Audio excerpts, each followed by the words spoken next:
اعوذ باللہ من الشیطان الرجیم بسم اللہ الرحمن الرحیم۔ ناظرین و سامعین السلام علیکم۔ امید ہے آپ خیریت سے ہوں گے اور ہمارے ویڈیوز سے استفادہ کر رہے ہوں گے۔ ناظرین معظم، عزاداری یوں تو پوری آب و تاب کے ساتھ تمام دنیا میں برپا کی جاتی ہے، لیکن کچھ شہر ایسے ہیں کہ جن کی عزاداری اپنی مثال آپ ہے۔ انڈیا میں لکھنؤ، حیدرآباد اور پاکستان میں کراچی اور لاہور اس کے بڑے مراکز ہیں۔ لاہور میں عزاداری کی تاریخ قدیم ترین ہے اور مستند حوالوں سے جو بات سامنے آتی ہے اس سے معلوم ہوتا ہے کہ لاہور میں عزاداری سینکڑوں سال سے برپا کی جا رہی ہے۔ اسی سلسلے میں چونکہ محرم کی آمد ہے اور استقبال محرم میں جگہ جگہ مجالس اور عزاداری منعقد کی جا رہی ہے، اس لیے ہم نے سوچا کہ آپ کی خدمت میں پاکستان کے ان دو مراکز کی عزاداری کا احوال اور تاریخ بھی بیان کی جائے۔ لہٰذا اس سلسلے کی ہماری آج کی یہ پہلی ویڈیو آپ کو لاہور کی عزاداری کا کچھ پس منظر بیان کرے گی۔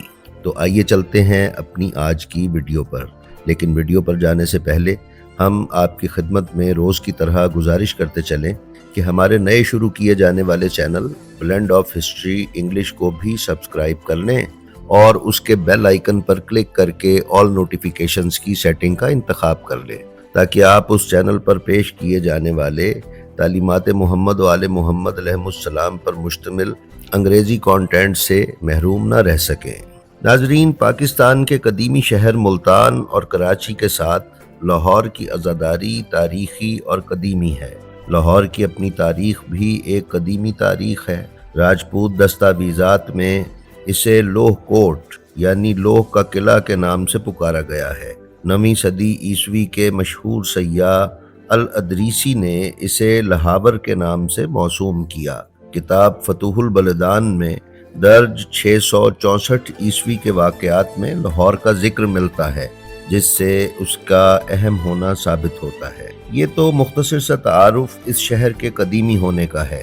اب ہم آتے ہیں اپنے اصل مقصد عزاداری سید الشہداء کی جانب۔ ناظرین، نہ جانے یہ تاثر کس بنا پر قائم ہوا ہے کہ لاہور میں عزاداری کا بانی قزلباش خاندان تھا، حالانکہ تاریخ کی کتابوں میں یہاں پر عزاداری کے واضح اور مستند شواہد بی بی پاک دامنہ، پیر سید موج دریا بخاری، شاہ حسین زنجانی اور حضرت میاں میر کے عہد میں بھی ملتے ہیں، اور پھر ملا احمد ٹھٹھوی اور قاضی نور اللہ شوستری کے عہد میں بھی عزاداری پورے اہتمام سے لاہور میں منعقد کی جاتی تھی۔ بعد ازاں بابا غلام علی شاہ المعروف گامے شاہ مہاراجہ رنجیت سنگھ کے زمانے میں تھے۔ اس زمانے میں قید و بند کی صعوبتیں اٹھا کر گامے شاہ نے عزاداری قائم کی۔ آپ نے اس زمانے میں جو کردار ادا کیا وہ اس وقت کی ضرورت تھا۔ ناظرین، انشاءاللہ جلد ہی ہم بابا غلام علی شاہ المعروف گامے شاہ اور ان کی امام بارگاہ پر ایک مفصل ویڈیو بھی آپ کی خدمت میں پیش کریں گے۔ بہرحال قصہ مختصر، گامے شاہ اور مائی آغیاں دونوں عاشور کے دن سر پر گتے کا تعزیہ رکھ کر موجودہ کرشن نگر کے علاقے سے داتا دربار تک آتے تھے، جہاں اس وقت دریائے راوی بہتا تھا، اور یہاں وہ اپنا تعزیہ ٹھنڈا کر دیتے تھے۔ ناظرین، پرانے لاہور کی، جس کو اب والڈ سٹی کہا جاتا ہے، کی فصیل یا چار دیواری کے ساتھ سید علی حجویری کے مزار سے کچھ دور ایک جگہ جو عزاداری کی غرض سے لی، وہیں گامے شاہ کی تدفین ہوئی۔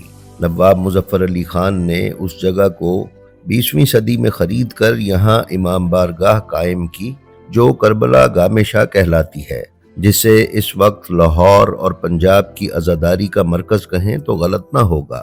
یہی وہ مقام ہے جہاں نواب ناصر علی خان کے علاوہ اردو ادب کے ایک شہنشاہ مولانا محمد حسین آزاد کا مزار بھی موجود ہے۔ نواب خاندان میں نواب مظفر علی خان قزلباش کو مقبولیت عزاداری کے حوالے سے ملی، کیونکہ وہ پنجاب کے چیف منسٹر رہے۔ اس خاندان کی اہم شخصیت نواب رضا خان تھے، جن کے اجداد میں سر نوازش علی خان 1839 میں نواب آف لاہور قرار پائے اور ان کا انتقال 1890 میں ہوا، اور عزاداری کے انتظامات ان کے چھوٹے بھائی نواب ناصر علی کے ذمے آئے۔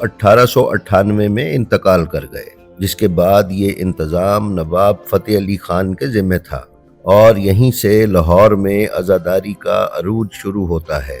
تاریخی حقیقت یہ ہے کہ لاہور کے 10 محرم کے تاریخی جلوس کا جو راستہ ہم گزشتہ کئی اشروں سے دیکھ رہے ہیں، دراصل یہ اصل راستہ نہیں ہے جو کہ ابتدا میں تھا۔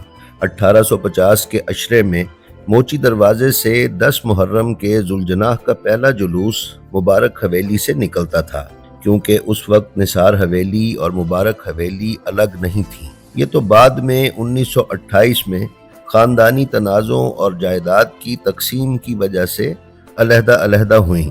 پھر یہ جلوس نثار حویلی سے نکلنے لگا۔ کوہ نور ہیرا ایک زمانے میں اس مبارک حویلی میں بھی رکھا گیا تھا۔ بتایا جاتا ہے کہ 1958 میں جب نواب مظفر علی خان قزلباش اس وقت کے مغربی پاکستان کے چیف منسٹر مقرر ہوئے تو حکومت پاکستان کے ارباب اختیار نے انہیں جلوس کے اس راستے کو تبدیل کرنے کو کہا۔ نواب مظفر علی قزلباش نے اپنی چیف منسٹری کے زمانے میں اس راستے کو تبدیل کرنے پر رضامندی ظاہر کر دی، اور آج یہ تاریخی جلوس اندر ہی اندر تنگ و تاریک گلیوں اور بازاروں سے ہوتا ہوا کربلا گام شاہ پہنچ کر ختم ہو جاتا ہے، اور باہر کی دنیا کو یہ پتہ نہیں چلتا کہ یہ کتنا بڑا اور کیسا تاریخی جلوس ہے۔ ناظرین، 1958 کے بعد سے اب تک اس جلوس کا راستہ یہ ہے کہ نثار حویلی سے نکلنے کے بعد محلہ چہل بیبیاں سے ہوتا ہوا محلہ شیعہ کی مسجد میں پہنچتا ہے، جہاں اذان اور نماز فجر کے بعد زنجیر زنی ہوتی ہے۔ یہاں سے یہ جلوس چوہٹہ مفتی باقر، چوک مسجد وزیر خان، کشمیری بازار، ڈبی بازار، چوک رنگ محل، گمٹی بازار، پانی والا تالاب، تحصیل بازار اور بازار حکیمہ سے ہوتا ہوا بھاٹی دروازے سے نکل کر کربلا گام شاہ پہنچ کر ختم ہوتا ہے۔ شہر کے اندر ہی اندر اس جلوس کے نکلنے کا ایک نقصان یہ بھی ہوا کہ 3 یا 4 بار بہت شدید شیعہ سنی فسادات اسی جلوس کے موقع پر اندرون شہر میں ہوئے۔ 1963 میں بھاٹی دروازے کی اونچی مسجد سے ذوالجناح پر اینٹوں کی بارش کی گئی، جس سے کئی شہادتیں بھی ہوئیں اور لاہور کی فضا کافی عرصے تک خراب رہی۔ ایک زمانہ تھا جب لاہور میں واحد ذوالجناح قزلباش نوابوں کا تھا، لیکن پھر الف شاہیوں اور آغا شاہ زمان نے بھی ذوالجناح رکھنے شروع کیے، اور اب لاہور میں 60 سے زائد ذوالجناح ہیں، اور شہر میں 7 محرم کو 7 ذوالجناح نکلنے کی روایت بدستور قائم ہے۔ ناظرین، لاہور شہر کے طول و عرض میں 1000 سے زائد مقامات پر مجالس امام حسین علیہ السلام کا سلسلہ محرم کی پہلی شب سے شروع ہو کر چہلم امام حسین علیہ السلام تک جاری رہتا ہے، اور اسی طرح لاہور میں کربلا گام شاہ میں بھی محرم کی مجالس ایک مرکزی نقطہ ہے۔ اسی طرح آہستہ آہستہ لاہور میں عزاداری کے مراکز قائم ہوئے۔ لاہور میں اردو مجالس کے علاوہ فارسی، عربی، پنجابی اور کشمیری مجالس کا بھی رواج رہا ہے، جو وقت گزرنے کے ساتھ ساتھ اب ختم ہو چکا ہے۔ ناظرین، کشمیری مجالس کا رواج تو ابھی 1970 کے عشرے کے اواخر تک خوب تھا، اور کشمیری ذاکرین میں موسیٰ شاہ اور احمد علی کو بہت مقبولیت تھی۔ اسی طرح سے لاہور پنجابی اور اردو ذاکرین، مرثیہ نگاروں، شعرائے اہل بیت، سلام، سوز اور نوحہ خانوں کی بھی ایک طویل فہرست ہے۔ اس وقت لاہور کی ماتمی سنگتیں ہوں یا علماء کرام ذاکرین ہوں یا مرثیہ نگار، شعرائے کرام ہوں یا ادیب، ہر کوئی فقید المثال ہے۔ جس طرح کئی صدیوں کی تاریخ پڑھ کر آخر میں نتیجہ یہی اخذ ہوتا ہے کہ عزاداری سید الشہداء کم نہیں بلکہ زیادہ ہوئی ہے، اور عزاداری کسی کی محتاج نہیں ہے، اسی طرح یہ بات بھی لوح و قلم پر درج ہے کہ یہ عزاداری ہزاروں کوششوں کے باوجود نہ رک سکتی ہے نہ کم ہو سکتی ہے۔ یہ عزاداری کسی فرد واحد کی محتاج نہیں، بلکہ جنہوں نے اس عزاداری کو فروغ دیا اور مجالس عزا کا انعقاد کیا اور مظلوم کے ذکر کے لیے قید و بند اور مصیبتیں برداشت کیں، آج ان کے دنیا سے جانے کے بعد بھی ان کے نام سنہری حروف میں مومنین کے دلوں اور تاریخ کے سنہرے اوراق پر درج ہیں۔ ناظرین، یہ مضمون جناب مقرب رضا خان کا تھا جو ہم نے آپ کی خدمت میں پیش کیا۔ یہ مضمون کتاب لاہور میں عزاداری اور محرم چند یادداشتی مضامین سے لیا گیا ہے، جس کی ترتیب و تدوین سید فیضان عباس نقوی نے کی ہے۔ جی تو ناظرین، یہ تھی ہماری آج کی ویڈیو۔ ہمیں امید ہے یہ آپ کو پسند آئی ہوگی۔ اگر آپ ہمارے چینل بلینڈ آف ہسٹری پر نئے ہیں تو ہم آپ سے گزارش کرتے ہیں کہ برائے مہربانی اسے سبسکرائب کر لیں۔ اس کے ساتھ ہی ساتھ ہمارا جو ویڈیو آپ کو پسند آئے اس کا لنک اپنے حلقہ احباب میں شیئر کرنا نہ بھولیں، اور علوم محمد و آل محمد کی ترویج و اشاعت میں حصے دار بنیں۔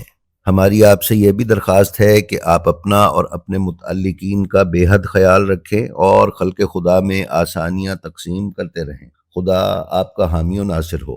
السلام علیکم۔